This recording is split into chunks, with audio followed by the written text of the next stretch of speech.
Hello and welcome back to another episode of De-Stress with me, Dr. Amanda, the podcast where I like to highlight the often underestimated impact that stress can have on our lives, our health and our bodies. Today I sit down with a fellow GP mom and lifestyle medicine expert, Dr. Kimberley. Now we spoke about something that is so important because we all do it every day, but a lot of us just don't get enough, especially when you're in the early stages of motherhood or just dealing with some really busy things in life, and that is sleep. Sleep and stress are very closely linked, and so myself and Kimberley talked about why sleep is so important and gave you some practical tips on how you can improve your sleep. I hope you enjoy. So, hello, Dr. Kimberley. Thank you so much for joining us on today's podcast. I'm really excited about today's conversation because sleep is something that I love. But I wanted, before we get into the conversation, could you introduce yourself to the listeners? Yeah, sure. It's such a pleasure to be here, Amanda. So my name is Kimberley. I'm a GP and I'm a mum to Paulie, who's turning 4 soon. I'm also a lifestyle medicine physician, just like yourself. And as you know, I am passionate about sleep because of the lack of it in my life. Yes, exactly. And that's it. I want to just mention, first of all, thank you for coming on. And where we met, so we met at the Lifestyle Medicine Conference last year, and we've been following each other on Instagram, and I've seen that we both qualified at the same time in lifestyle medicine, and our content has really gone into that lifestyle medicine area, and sleep is a massive, massive part of managing your health. Sleep comes into so many different aspects, and like you, because I don't get enough sleep, I've become very interested in sleep. And towards the end of the podcast, we will have a discussion about how you can, get a bit more sleep, or how to deal with the sleep deprivation that comes with young children. But yes, before I had children, I loved sleep. I would be the person that would never get less than 8 hours unless there was something crazy going on. And then since becoming a parent, sleep is now this rare commodity that some nights I get it, some nights I don't. And I've seen the effects personally, what sleep deprivation has done for me. And so when I see people that have a bit more of a choice to sleep, not doing it, I'm like, come on, guys, we need Do to it. talk about this. Yeah. Yeah, no, for sure. Interestingly, pre-baby, I was like the opposite. So I was like, oh, I can survive. Like, because I trained in surgery before becoming a Mm-hmm. GP, and I had this attitude where like as long as I could get 4 hours sleep, I could get through like another shift. And you know what it's like with all the shift patterns and stuff, doing like 90-hour weeks of my Oh on-calls yeah. and stuff, and I would be fine. But then I had Paulie, and what I realized is there's a big difference between having that attitude when you're doing Mm-hmm. shift work, and so you can kind of catch up on the weekends or on an off day, versus parenthood, where literally it's a marathon. Like you Mm-hmm. don't know where the light is at the end of the tunnel. You don't know if your baby's going to be a fab sleeper and it's not going to be an issue, or Yeah. you don't know if you're more like our end of the spectrum Mm-hmm. where it's just completely unpredictable. And I found in the early days that unpredictability really affected my mental health, and it made me super anxious. I think it really did play a part in me developing anxiety postnatally, Mm-hmm. because I just didn't know if I was going to get 45-minute block of sleep, if I was going to get 2 hours, if I might be really lucky and get a 3 hour block of sleep. Yeah. And I'm really bad at sleeping in the day. So even if I am struggling to keep my eyes open, for some reason I cannot nap in the day. Like it takes Mm-hmm. so much for me to actually do that. So yeah, the first 3 months especially were really tough. Mm-hmm. And obviously things have improved with time, so it's not all doom and Yeah. gloom. We get our ups and downs. Paulie has actually, touch wood, because I feel like every time I say he's sleeping better, I jinx it. But the last like week, he's actually slept through the night, which is unheard of. Amazing. And it only takes like a cough or a cold for that to all go out the window. But we've had time periods before where he's done like 3 or 4 nights. And then the Mm-hmm. last 6 months have been bad. He's been starting to get nightmares. So he's getting to that age where, he's developing his imagination. So he's scared of monsters in his room. He's having nightmares about things that are happening at school. So he'll wake up crying about like one of his friends being mean to him, and things like that. And it's really sad to see, but obviously he's awake enough that you have to go into him and kind of calm him Uh-huh. down. So there's times where he might, make a few little noises in the night, but it doesn't mean I need to go into him. And then there's other nights where you're like yo-yoing in and out of his room, Yeah. because he's like crying, and then we've had growing pains recently as well. So he's been like bawling his Oh. eyes out in pain. So yeah, the last 6 months have been pretty tough sleep-wise, actually. Mhm. But like I said, touch wood, we seem to be in a good patch right now. Ironically, I feel more tired. It's like, The more sleep you're you getting, sort of adjust, don't you? yeah, And you do. I think that's what I find hardest about the sleep is the unpredictability of what your night is going to be like. And then when you do have a good patch like this, I'm in the habit of waking up. So I'm awake at like 2 o'clock, and then I'm awake at 4 o'clock, and then I'm kind Yeah. of awake for the day at 6 o'clock, even though Paulie's still snoozing in his bed. Hmm. Um, so yeah, it's difficult. And obviously, Amanda, you've got two to battle with. So I'm only dealing with like one Yeah. child interrupting my sleep. How is sleep for you? That's the thing. So at the moment, both my children weren't very good sleepers. My second, Athena, has been better than Isabella, but that's still not good. She still wakes up often. But she's turning 1 tomorrow, actually. Oh And her wow. sleep has really started to improve. So she's only getting up like once or twice in the night. And we've recently stopped breastfeeding, or like we're tailing off. And I think that's really helped her with her sleep. And so things were improving from that point of view. She's like napping better in the day. And because she's having bottles now, one of the night feeds my husband will do, and sometimes she won't wake up for another one. And Oh, so I felt like, amazing. yes, we're finally getting somewhere. And Yeah. we did sleep training, everything, because I was like, I need this to be Yeah. better. I was like desperate. But then Isabella, like I said, she's never been a good sleeper. She does sleep through the night a lot of the time, but then she also wakes up in the night, and sometimes she's unwell and sometimes she's not, and she's just waking up. And just like this one thing that kind of affected us was the nightmares. We started having nightmares as well. And also the toilet training, because she'll wake up and say she needs a wee, Oh, and then I'm oh, like, bless no, her. you've got to And you pull a can't, card. yeah, you can't Yeah. break all that good like teaching as well, No, can no. So we you? When you've take like her, yeah. cracked it. Oh, it's so And that's the thing, difficult. because she's dry throughout the day, like she's been like that for a year now. But like in the night now, sometimes she wakes up and needs the toilet. Yeah. And I'm like, just stay asleep. And so Bless then her. and 2 o'clock in the morning, I've got to come out of bed, take her to the toilet. And sometimes she's like really woken up. And Yeah. then setting her back down is just, ugh. And so it feels like sometimes the kids are I don't know what's harder. Some days they ping pong off each other, where Athena will be sleeping well and Isabella won't be. That was last night, because Isabella's sick at the moment. She's got scarlet fever, which is why I sound like this, Oh because she's no. given me her lurgy. Oh, poor um. thing. So yeah. So either like Isabella would be really difficult and Athena would be fine, or it will be the other way around. Isabella stepped through the night and Athena's getting up. And then the worst of it is when like both of them are just both unsettled at the same time. And it's just like, what is going on here? That's a rarity. There's been like a few nights like that. And I'm just like, Oh my what am I supposed to gosh. do? And my husband's here, but sometimes like they both want mommy. Or when Athena was breastfeeding, I'd be in with Isabella trying to calm her down, and then she would wake up for a feed, and Isabella doesn't want me to leave her, and Oh my gosh. You got but two to juggle. yes, but that's has gotten a lot better. And as they get older, it is changing. More I get more sleep now than I Mm, did 6 months ago. So yeah. a win is a win, I guess. And I see it now more. So I used to hear people say there's like different seasons of your life, and I didn't really Mhm, get that until quite recently. And now when I go on social media and I see these people who are like partying in their early mhm. 20s, I get it, like that's the season of their life. Yeah. And for us, the season of our life is, yeah, we're not going to get a lot of sleep. It's Hmm. going to be very tiring, very physically and emotionally draining. But it will pass, and before we know it, we're going to Exactly. be on to the next season. And Hmm. sleep will be a distant memory that it was ever even a problem. I touch wood, I hope.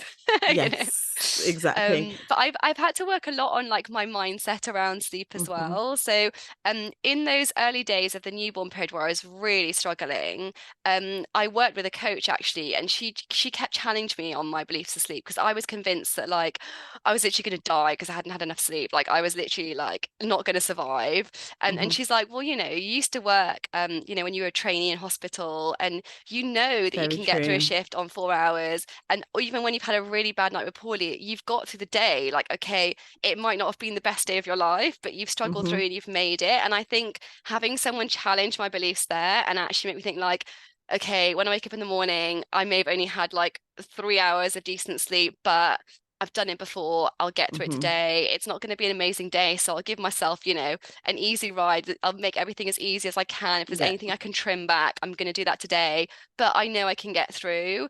And I Hmm. think that change in mindset really did pay dividends. Like I need to remind myself quite frequently, done it before, you're going to do it again. You know, you'll Yeah. go to bed early tonight, it'll be fine. Mm-hmm.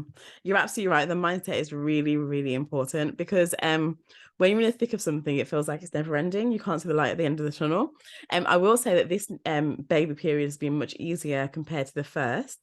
Is Hmm. because I know, first of all, that because my first wasn't a good sleeper, that helped.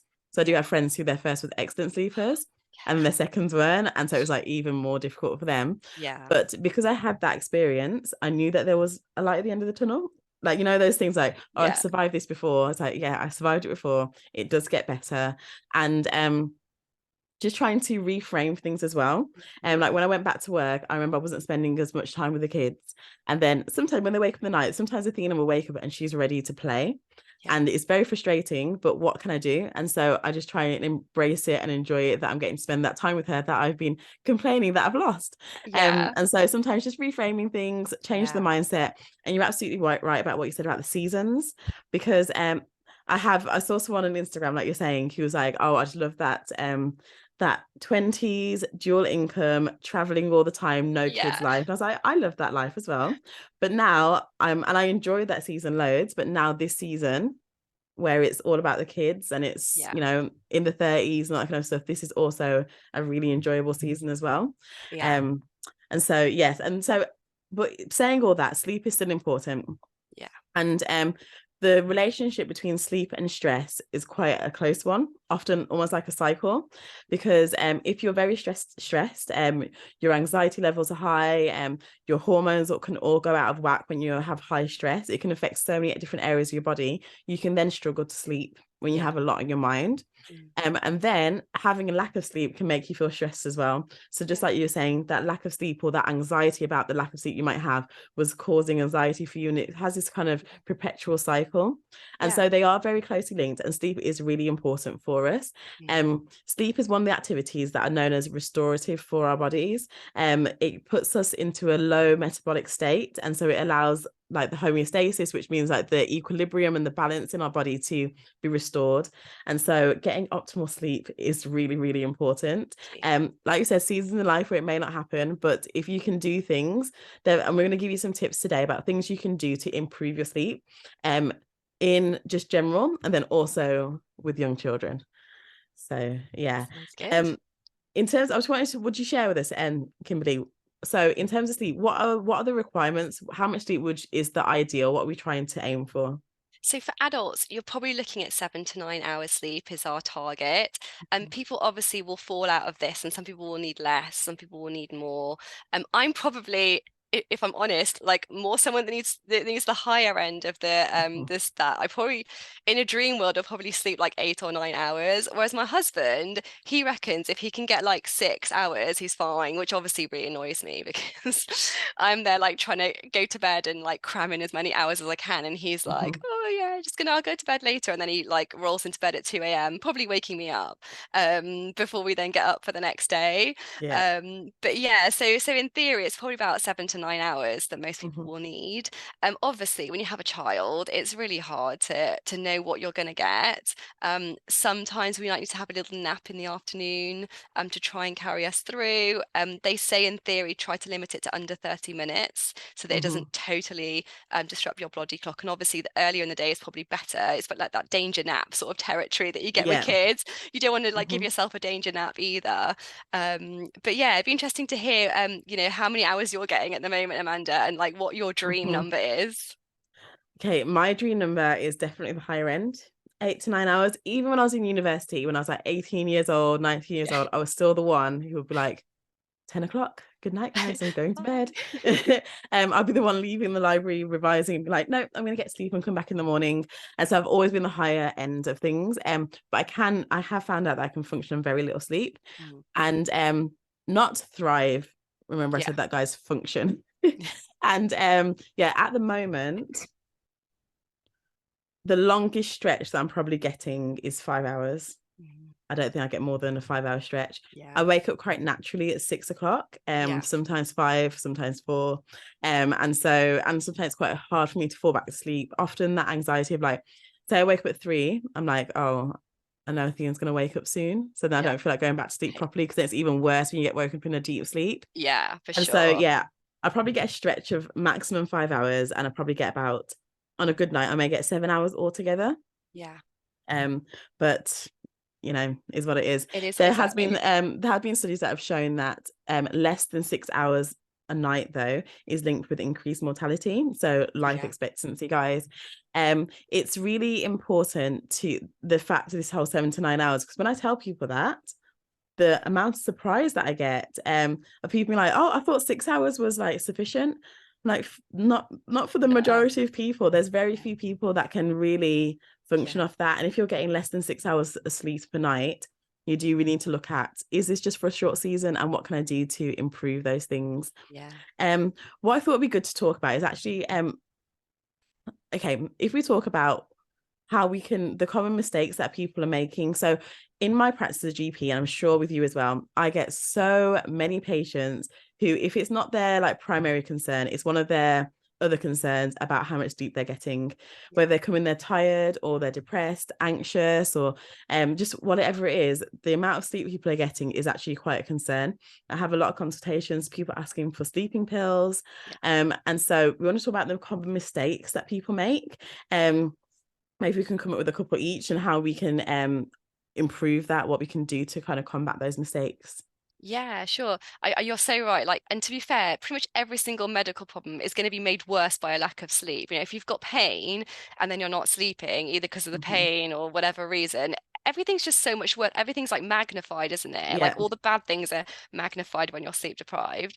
I think one of the most important things that I've been learning when it comes to sleep is all about light exposure. Mm-hmm. So as you know, when light comes into our eye, it essentially eventually tells a little gland in our brain called the pineal gland to stop making melatonin. So light comes in, it switches off melatonin.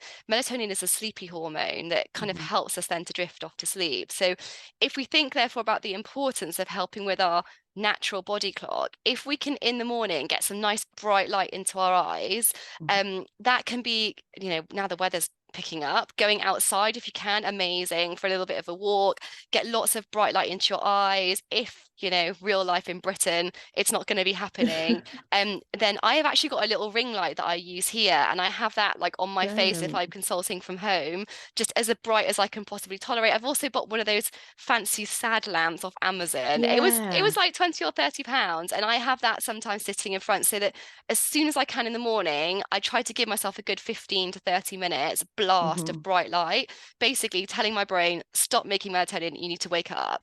I think that does also then help you for kind of the day ahead.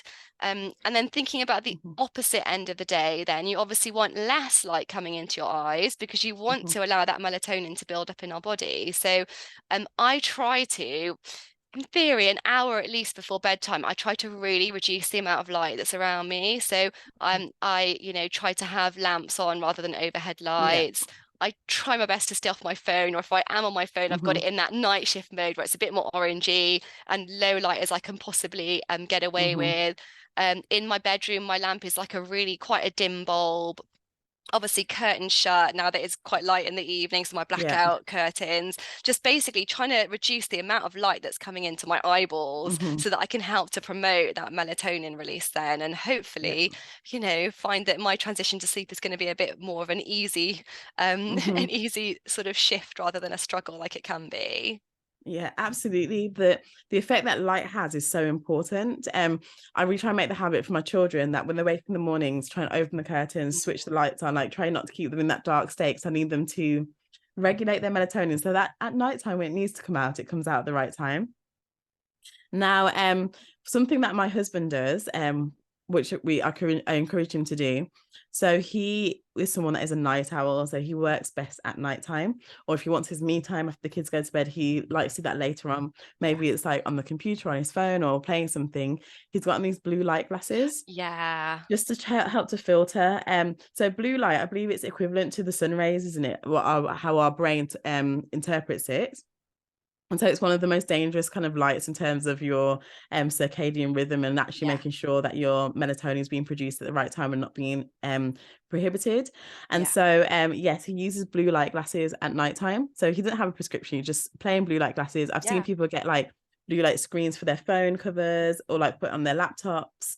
And then there's all those different like night modes that you said you can put your phones on Yeah. too. That really helps as well. Yeah, I've got one called Flux actually for my laptop, so that Okay. when it's the sunset in the area wherever you are in the world, it'll Hmm. start to just make it more and more orange. So Oh, again, just perfect. reducing that blue and making it much more orangey. And obviously then, like you said, it's less sort of stimulating to the brain, so Hmm. that hopefully we're going to get more melatonin release and have a nice snooze later on. Yes, perfect. And another mistake that I just thought of as well is actually about physical activity, exercise. So a lot of us have really busy lives where we're working till quite late into the evening, and then we're having then some of us have children at home, getting them to bed, and then we find that the time that we have to ourselves is quite late into the evening, and you may be exercising like just before you're going to bed because you can only fit it in at 9 p.m. or 10 p.m. whenever it is. Now, physical activity is really, really important for our cardiovascular health, our mental health, our bone strength, our muscle strength, Just everything like that. everything. It's so important, exercises. But when we do it so close to when we go to bed, it can actually interfere with our ability to sleep well. And part of the reason for that is our core temperature. Our core temperature is really important in getting us into sleep. And so when you start to raise that core temperature just before it's time to sleep, your body then has a lot more work to do to get it back to where it needs to be. Yeah. And so actually trying not to exercise. For me, I exercise in the morning. I always try and exercise before midday. I've always been like that. Before I had kids, I used to go to the gym at like 5 o'clock in the morning before ward Wow. rounds in hospital, just because I'm such an early bird. But other ways that can look as well is actually exercising as soon as you get home. If Yeah. you've got a job that lends to a lunch break, exercising your lunch break, or I say at least 2 to 3 hours before you plan to go to bed, giving yourself a good gap Yeah. beforehand if you can.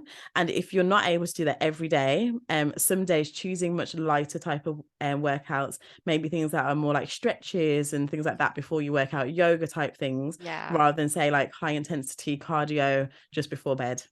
Yeah, no, for sure. You're right. Our body temperature, you wouldn't think it would have anything to do with our sleep, Mm-hmm. but in order for us to fall asleep, our core body temperature has to drop a little Drop. bit from the Mm-hmm. normal.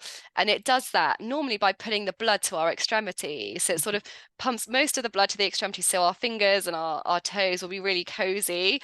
Mm-hmm. And we can promote that a little bit by having things like nice warm socks on our feet when we're going to bed and having a nice warm duvet that you may need to throw off later on when it's not quite you don't need to kind of be cooling your body clock if you're feeling like you wake up and you're too hot. But you're right, you've got to really be tactical with exercise. It's kind of Mm-hmm. frustrating, isn't it? Because we're all Yeah. about like get your exercise in, and then realistically, as a parent, you've got either super early morning or super late Mm-hmm. at night are your only times where you can get this done quite often. I really struggle with this one because I kind of think I'd rather get the exercise in because I know for Yeah. me it really does help me, and it may be that I'm doing like more yoga-y type things if it Mm-hmm. is late at night because I like you said, you need to be thinking about how it's going to affect your sleep. Mm-hmm. But it's such a tricky one, isn't it? It's like Yeah. bittersweet. It's like I want to get my exercise in because I know it's so important, but Mm-hmm. is it going to have an impact on my sleep? Yeah. I think all of these decisions are quite personal. So for someone like me, I don't struggle to fall asleep. If there's I will tell you, when I was pregnant, I used to complain that, "Oh, I've got insomnia, I can't fall asleep." And my husband's like, "But you get into bed and 15 minutes later you're asleep." I'm like, "Yes, but usually it's 1 minute." I'm And so so someone like jealous. me, I'm honestly, I've never had like falling asleep has never been an issue for me. My brother like is so jealous of it. He always makes fun Yeah. of me about it because I would just fall asleep anywhere. Oh, And so someone amazing. like me, who's like that, some of these tips you may, if you're getting good sleep and you're falling asleep well, you may not need to make these drastic changes. But there are so many people that are really struggling with sleep. And Mm. so these small changes is even, and I know it's difficult, even like the time you work out or shifting the days that you work out.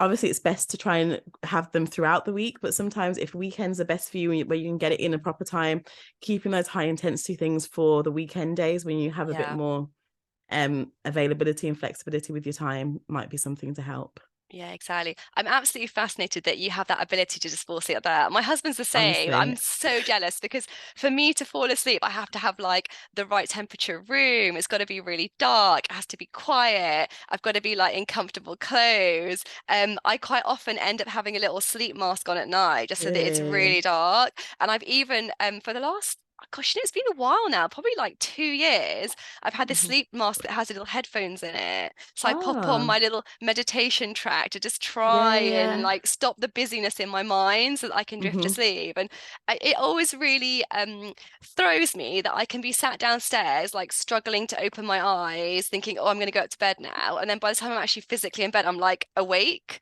Yeah, It really annoys me. So I'm very jealous that you have that ability, Mandy. It's like a superpower to me to be able to yeah. fall asleep like that. That's like superwoman. No, honestly, I'm so grateful for it. But before I had kids, when I was pregnant with my first, I was so scared about like, will I wake up for the kids? Because I used to Yeah. sleep so heavily and fall asleep so quickly. Now that I don't sleep heavily at all, I hear everything. So it's Yeah, same. changed. I'm such a light sleeper now. Hmm. I hear like we've just moved to the countryside in the last sort of Hmm. well year really. I'm still not used to like so many birds, and they start singing at like 4 a.m. around here, and you're like, guys, trying to Shut sleep. up. Shut up. And then you might hear like a cow mooing in the distance, and you're like, oh my gosh. So it's not even Paulie that's waking me up sometimes. It's like, my husband snoring or a Hmm. noise outside or whatever. But I am such a light sleeper. And you, like you said, when you're a parent, there's like a real balance. Like you don't want to put earplugs in because Hmm. you're worried you might not hear something important. But then if you don't have earplugs in, you're going to hear every little Yeah. sneeze and stuff, especially when they're really young and they're like next to you, they're in their little cot. Oh, Oh my gosh, the little noises that they make. It's like having a yeah, little raptor in bed next, like in the little exactly. bed. And you're like, oh my gosh, what was that noise? What was that noise? It's Yeah, no wonder we get no sleep in those early days. exactly. I was so glad when it was time for us to go in their own rooms because Yeah, yeah. I just couldn't relax properly when they were next to me. Yeah, But no, for sure. I'm similar. Oh my gosh. When he got out, we took him out of our bedroom. I think it was like about 7 months old. And mhm. I was so worried about him going, but honestly, like it was like almost like from then on, my sleep improved because I was tending to him when he didn't really need me to be Yeah, yeah, same. interfering at all. It was like because he sneezed. Like I don't need to run into his room because he sneezed. And now I can't hear him Hmm. sneezing because he's, one room over from us. That was quite a game changer. Yeah, exactly. Okay, then. Is there any more mistakes that you can think of that?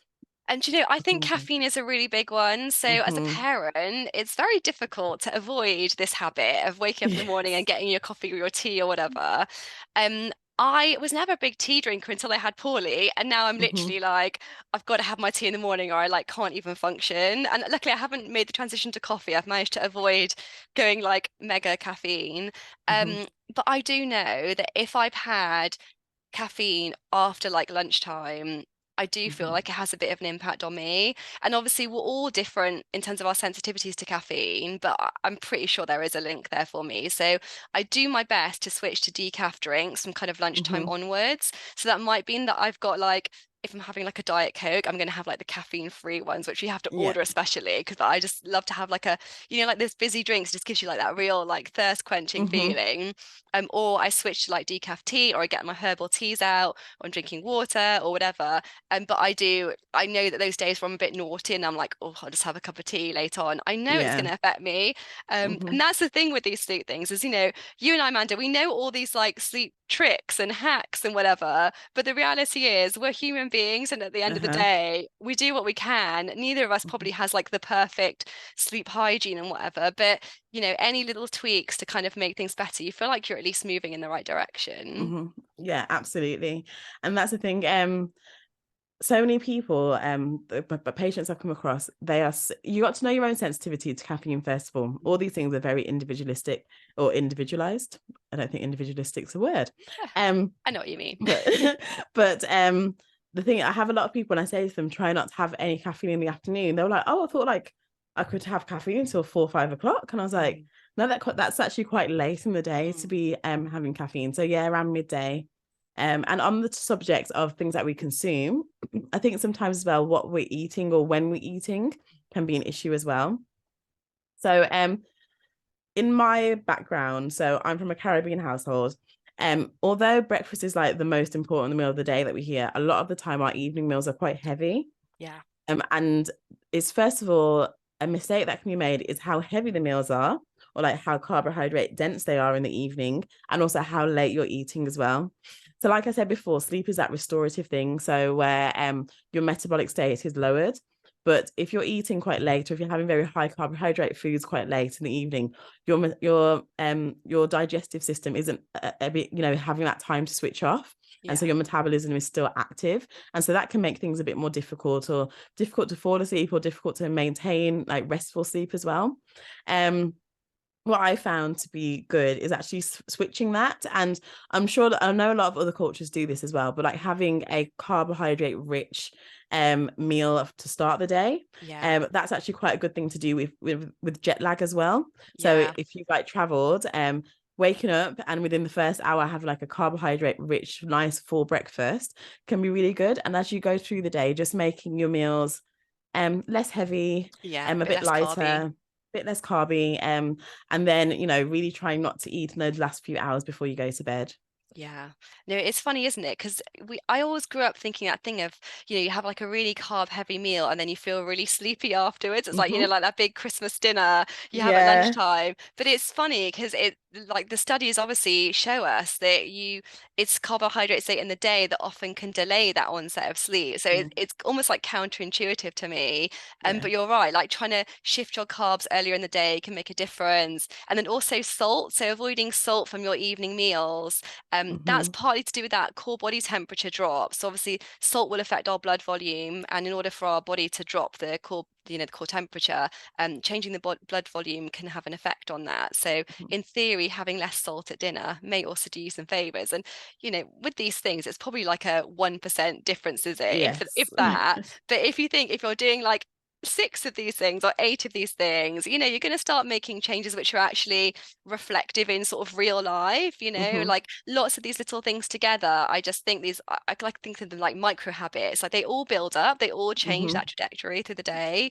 So yeah, no one's going to have the perfect sleep hygiene like we always talk about of, no Yeah. caffeine and, having no screen time before you go to bed. Like we're realists, we live in the Yeah. real We're world, we do humans. our best, yeah. And we do what we can, and we kind of struggle through, and we tweak and we learn. Hmm. Absolutely. I think we're talking about sleep hygiene. A lot of what I hear, or you see online, people showing their like bedtime routine, their nighttime routine. I think although our brain is this amazing organ that is so complex and so intelligent and all these things, we can actually trick it and we can actually train our brain. And the thing is, if you do the same thing, it's just like sleep training a baby. If Mm, you have the same routine that you do each yeah. time, their brain starts to know that, oh, it's time to sleep. And so actually getting a sleep routine for yourself, or a bedtime routine for yourself, can really help with hacking or like getting better rest, just because Yeah. your body knows that, okay, when we do these activities, your brain is building up towards it's time to sleep. And Yeah, so you I know don't know what's for coming. yourself, yeah, do you have like a sleep routine? I know we said that we're not perfect, or are there things that you recommend to like put into your sleep routine? Yeah, this is one of those places where I wish I could be better. Hmm. I follow loads of accounts on social media where they're like, I do my like skincare routine, and I go to bed and I write down my thoughts for the day, and then I meditate. And I would love to say that I do those Hmm. things, but in reality, I'm like upstairs, wash my face, brush my teeth, get into bed, mess around on my phone for 5 minutes. Yeah. Um, in night shift mode, put my phone down, put my sleep mask on, and then I put my little meditation tracks on. So in a Hmm. way, I guess it is a routine of sorts. It's not Yeah, like, the definitely. optimum routine, but I guess it does in a way.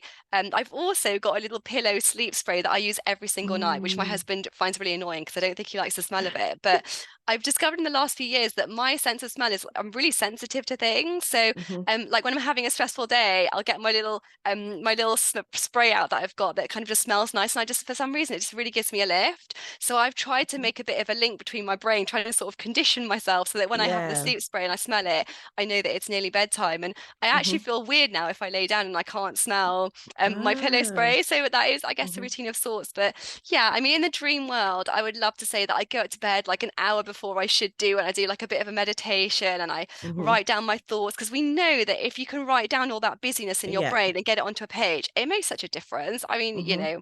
and then, a nice little sleep track or whatever to get you to sleep, or Hmm. some breathing exercises. So there's definitely room for improvement in my life, but I've got a routine of sorts. Yeah. Do you do anything specific for your sort of wind down? Well, that's exactly what I wanted to like bring up, because everyone think a lot of people think this routine has to be really like elaborate and an Yeah. hour long and everything. But even that is a routine saying that you Mm, get into your bed, you spray your pillow spray, you put your mask on, you put your earphones in, and you listen to your meditation. That is a Yeah. routine in itself. For me, because I fall asleep so quickly, There is my no routine. sleep Can't fit one in. is terrible. But no, what I try to do is I try, like, when the girls go to bed, I try and jump in the shower and just like Mm. wash everything off. And then I always, the one thing that I found really helps me, because I'm someone that has so much in my brain, so many lists, so many things, and that was what will not, it doesn't stop me from falling asleep, because remember my superpower, but it will make me wake up earlier. If I've got a lot of thoughts in my brain, my sleep will be cut short. And Mm. so I do write them down. Sometimes it's just like a scrawly mess. But I just try and write everything down to my brain. Sometimes I write a to-do list on my phone. And yeah, I just try and get my thoughts off. And I Yeah. found that really helps me. Something else that helps as well is I try and read before I go to bed. And this is where I say that my superpower, we're going to call it, I will get through maybe like 4 lines sometimes. And can you actually remember those 4 lines? There they're gone. That's the problem that I have. But I would love sometimes, to read to sleep, but it's gone from my brain. but I find it a great trick. If there's ever a time that I'm struggling, if I take my book out and I start to read, that'll do it. That's it. Game over. That's it. I'm done. I'm gone. And so yeah, those things. But like I said, it's not big routines, and every night it might be a bit different. But I have also started as well, just kind of leaning into my natural body clock. And there were so many times where I'll be really struggling to keep my eyes open after the girls go to bed. And so I guess it's moving on to like the hacks that I found for me to get sleep with young children. So like when they go to bed, they go to bed like between 7:30. Sometimes I'm really struggling to keep my eyes open. And there's times where I've like fallen asleep on the sofa, fallen asleep on my bed. So I've sat down and I wake up an hour later. I'm like, oh no, what have I done? Like I've got stuff to do. And then I find myself waking up very early in the morning. Mm. And so what I've done 2 days a week, and I know this is crazy, but 2 days a week, I wake up at like 3 o'clock in the morning and I go to Wow. bed when the girls go to bed. And so Yeah. literally I go to bed at 8 o'clock, because there's some nights I just can't keep my eyes open. Yeah. And then I wake up at like 3 in the morning. And since I've started doing that, it's only been a few weeks, I'm actually getting more sleep than I was getting when I went to bed at 10 o'clock to wake up at 6, because Interesting. because that 10 till 6, there's so much disruption. Whereas Yeah. when they first go to bed, for my kids, that first part of the sleep is so restful for them. Like Mm. often they don't really start waking up until midnight afterwards. Yeah. And so if I go to sleep at 8, I can get like 4 or 5 solid hours before they wake up. And Yeah. so it's just been like leaning into my body clock. If my body clock was a night owl, I wouldn't do that. But Yeah. because that's what I just felt like that's what my body was needing anyway. And I only do it 2 nights a week. I'm not that insane, but that's helped me, and I That's get more great. sleep. You're like one of these productivity people, like you see on Instagram, these people that like wake up at 5 and they're like, I wake up and I do my yoga and I make myself like a bulletproof coffee and blah blah blah. I aspire to be that kind of person. I sadly am very much a night owl, so I'm not someone that can like set an alarm and wake up earlier, because I feel like my good quality sleep is like that sort of like 4 to 6 window Yeah. is when I feel like I get all my restorative sleep, which is also normally when Paulie wakes up, sadly. But I feel like that's my big, really essential chunk. And if I can get that, I'm going to Mm-hmm. be fine. But I do find that when I get poorly into bed at night, because it's the summertime now, it's so bright here and we do so Yeah. much stuff outside that we've actually shifted his bedtime a little bit later. So he's now kind of like 8:30, whereas we were always Mm-hmm. very rigid about bedtime being kind of 7:30. So we've shifted it later an hour now. And as I'm doing bedtime now, I'm laying in bed next to him and I'm starting to get a bit like sleepy myself. So I can definitely see the appeal. But what then happens to me is the minute I leave his room, I'm like, oh, I've got to do this. Like my brain's Yeah. so, I'm like literally like, right, Mm-hmm. kick into action. I've got all these things I want to do before I go to bed. And I Mm-hmm. sometimes think actually that's probably not very sensible, because I'm kind of like in a mad flurry then to sort of Mm-hmm. get things done and feel like I need to tick things off the to-do list before I go to bed myself. And I think I'm then kind of so kind of like almost like wound up that I think it takes Mm-hmm. me even longer to kind of To then settle drift off to down. sleep. So yeah, so I'm afraid I haven't got any good answers there. The one thing that I have read about that I find quite interesting is this non-sleep deep relaxation, so NSDR. Mm-hmm. Sometimes you'll see it called yoga nidra as well. So it's on lots of these, like I use Insight Timer for my sleep things in the evenings so I Mm-hmm. can search for various things. It's basically just like a little special meditation that they think is obviously not quite as restorative as sleep, but is just, probably equivalent to having like a 15-minute nap. So Okay. sometimes if I can throw one of those in, I feel like okay, I may not be getting like the best night's sleep last night, but tomorrow I'll squeeze in like a 20-minute yoga nidra little track, and I feel like it's kind of something that's kind of filling up the tank a bit. It's sort Yeah. of going to get me through the day. So that's like the only other thing I can think of that I'm trying to throw into my days to make the sleep result or the restoration as maximal as it can Mm-hmm. be. That's an excellent tip, though. I'm going to try that out. So thank I'll you. send you some links. There's, if you go Thank to you. YouTube and type in NSDR, you'll find loads of Mm-hmm. things. Insight Timer, I love it because it's free and Mm-hmm. you do not need to pay for any of the features. Like they're all, it's just fab as it is. And you can Yeah. search for loads of things. Like if I get a migraine, I'll be like migraine, and I'll find like a little migraine track, and so I'll sit Oh, there in the dark. And excellent. yeah, it's got like a bit of everything in there. It's got like a, Mm-hmm. start your day with it. I mean, basically it's like anyone can upload its user generated content. So you can think of Mm-hmm. any topic, search for it. I guarantee you there'll be like a meditation track for it. So I'm a huge fan. I use Oh, that the excellent. most in terms of helping me to fall asleep. Mm-hmm. And then for the NSDR as well. So yeah, I'm a Yeah. big fan of Insight Timer. Okay. Not sponsored Well, by them, by the way. Just but love if you don't mind, them. if you want to sponsor us, go Yeah, ahead. hey, I would love that. Yeah. Exactly. Well, I really hope you all enjoyed today's episode. Thank you so much, Kimberly. You've given, I know you keep saying, oh, I'm not the best at this, but you've given so many tips, Oh, honestly, thank that's been you. really, really helpful and so knowledgeable. Please can you let everyone know where they can find you and follow along? So you can find me mostly on Instagram. I'm at Dr. Kimberley, all spelled out. So DoctorKimberley. You will see that I've made a bit of a transition, a bit like Amanda. I've gone very much from kind of new parenting, baby stuff, a bit more towards now lifestyle for Mm-hmm. parents. You'll also find that I have a bit of a meme addiction. So you'll find a lot of random memes being spammed into my stories because that's It's just like great. that's my love language. That's what gets me through the day when I've had no sleep, is to have a bit of a giggle over silly things. So Mm-hmm. come find me on Instagram. Yeah. And honestly, the meme breaks, I love it. They help me to Essential. unwind. I love when I see your stories pop up and there's like loads of little dots. I'm like, Yeah. yes. Yeah, I do like bursts of 10 every now and then because I've got like a stockpile. I'm like, oh, I'll save them. I'm like, oh, this will be amazing. And then I've got a huge backlog now. So yeah, you'll see I put quite a lot of memes on my Insta stories. Oh, perfect, perfect. Well, it's been amazing it's been amazing speaking with you. Sorry again, everyone, about my throat, my voice today. I've been struggling through, but I hope you got the value from this episode anyway. And we're back again next week with another episode, another fabulous guest. Great. Thank you so much, Amanda. Of course. Bye.